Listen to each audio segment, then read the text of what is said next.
بات کا تذکرہ موجود ہے. فرمایا اللہ تبارک و تعالی جل شانہ نے عالم الغیب فلا یظہر علی غیبہ احدا، کہا میں عالم الغیب ہوں، میں اپنے غیب پر کسی کو مطلع نہیں کرتا. لیکن کچھ لوگ ہیں الا من ارتضی من رسول، لیکن میرے رسولوں میں سے میں جس کو چاہتا ہوں اپنا علم عطا فرماتا ہوں، اپنا علم عطا فرماتا ہوں.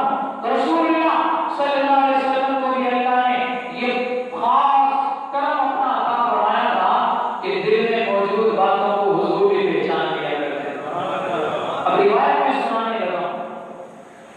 یہ ہلیۃ الاولیاء میں امام ابو نعیم نے ہلیۃ الاولیاء و طبقات الاصفیاء میں حضرت امام ابو نعیم رضی اللہ تعالی عنہ نے یہ حدیث نقل کی ہے، جلد 6 صفحہ نمبر 255 پر.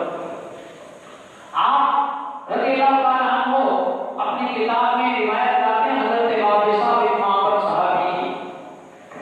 وابصہ بن معبد صحابی رسول نے کہ اتیت النبی، میں حضور کی خدمت میں آیا، وانا اريد لا اعلم شيئا من البر والاسم الا سالته عنه، اور آپ کے دل میں یہ ارادہ تھا کہ آج میں برائی اور نیکی کے بارے میں، خیر اور شر کے بارے میں جو کچھ سوال کرنا ہے سب کچھ پوچھ لوں گا. حضور سے کیا کروں گا؟ حضرت وابصہ بن معبد گھر سے نکلے. بولو کہاں سے نکلے ہیں؟ ارادہ کہاں کیا ہے؟ بولو بھائی ارادہ کہاں کیا ہے؟ آپ گھر سے نکلے ہیں، کس لیے نکلے ہیں یہ تو آپ کا دل جانتا ہے. آپ کی ماں کو آپ نے اگر بتایا ہے، اپنے گھر والوں کو بتایا ہے تو ان کو پتا ہوگی. باہر ایک آدمی کھڑا ہو اور وہ آپ کو آپ کے نکلتے ہی بتا دے کہ ہاں میں جانتا ہوں کہ تو کہاں جانا چاہتا ہے اور تیرے دل میں ارادہ کہاں کا ہے، تو آپ کیا کہیں گے؟ یار یہ بندہ ہے، اس کی آنکھیں کہاں تک دیکھتی ہیں. اللہ تبارک و تعالیٰ نے اس کی چھٹی حص کو بیدار کر دیا ہے کہ یہ میرے دل کی بات بھی جان رہا ہے. تو حضرت وابصہ بھی کہنے لگے کہ میں گھر سے نکلا حضور کی بارگاہ کے لیے، میں نے دل میں ارادہ کیا پوچھنے کا کہ جو کچھ نیکی ہے یا برائی ہے اس کے بارے میں آج اللہ کے رسول سے سوال کروں گا. فجعلت اتخطى، اب حضرت وابصہ رضی اللہ تعالیٰ عنہ گئے اور لوگوں کے پھلان پھلان کے آگے بڑھنے لگے. فقالوا الیک یا وابصہ عن رسول اللہ، تو صحابہ نے کہا اے وابصہ خیال کرو اللہ کے رسول کی مجلس ہے، اللہ کے رسول کی مجلس ہے. تو حضرت وابصہ رضی اللہ تعالیٰ عنہ وہ جو ہے آج بعض اوقات انسان اپنی دھن میں مگن ہوتا ہے، اپنی دھن میں مگن ہوتا ہے، وہ بس اس کو جو کام کرنا ہے اس کی سوچ جو ہوتا ہے وہ کر کے رہتا ہے. تو حضرت وابصہ کہنے لگے دعونی ادنو منہ، مجھے چھوڑ دو تاکہ میں اللہ کے نبی کے قریب چلا جاؤں. اب کیا ہوا؟ وَإِنَّهُ مِنْ أَحَبِّ النَّاسِ إِلَيَّ، آپ نے کہا اللہ کے نبی صلی اللہ علیہ وسلم سے بڑھ کر اس وابصہ بن معبد کے نزدیک کوئی بھی زیادہ محبوب نہیں ہے. میں سب سے بڑھ کر اللہ کے حبیب سے محبت کرتا ہوں، تم مجھے چھوڑ دو ادنو منہ تاکہ میں اللہ کے نبی کے قریب ہو جاؤں. تو اللہ کے نبی صلی اللہ علیہ وسلم مجلس میں بیٹھے تھے، دیکھ رہے تھے معاملہ کیا چل رہا ہے، سن بھی رہے تھے. حضور نے اپنی زبان مبارک سے ارشاد فرمایا ادنو یا وابصہ، اے وابصہ آ جاؤ میرے قریب آ جاؤ. بولو سبحان اللہ. دیکھو کوئی چاہتا ہے میں قریب ہو جاؤں، کسی کو اللہ کا نبی خود قریب بلانے اس کی کیا شان ہے. ہم چاہتے ہیں اللہ کا کوئی نیک بندہ ولی آ جائے، اس کا قرب مل جائے، اس کے ہاتھ کا بوسہ مل جائے.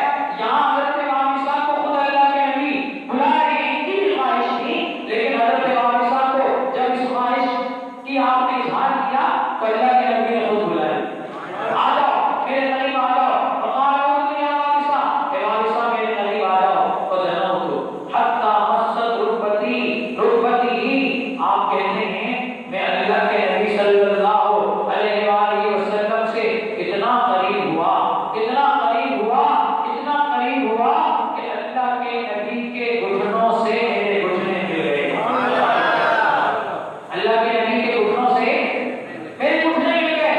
فقالا، اس کے بعد حضور نے فرمایا، بات چلیے کعبہ حبار کی، حضور کی امت کی شان سنیں، یہ بھی حضور کے امت کے صحابی ہیں. اب آپ سنیے حضرت وابصہ گھر سے نکلے تھے، کعبہ حبار میں یہودی کے دل کی بات بتائی تھی، یہاں حضور وابصہ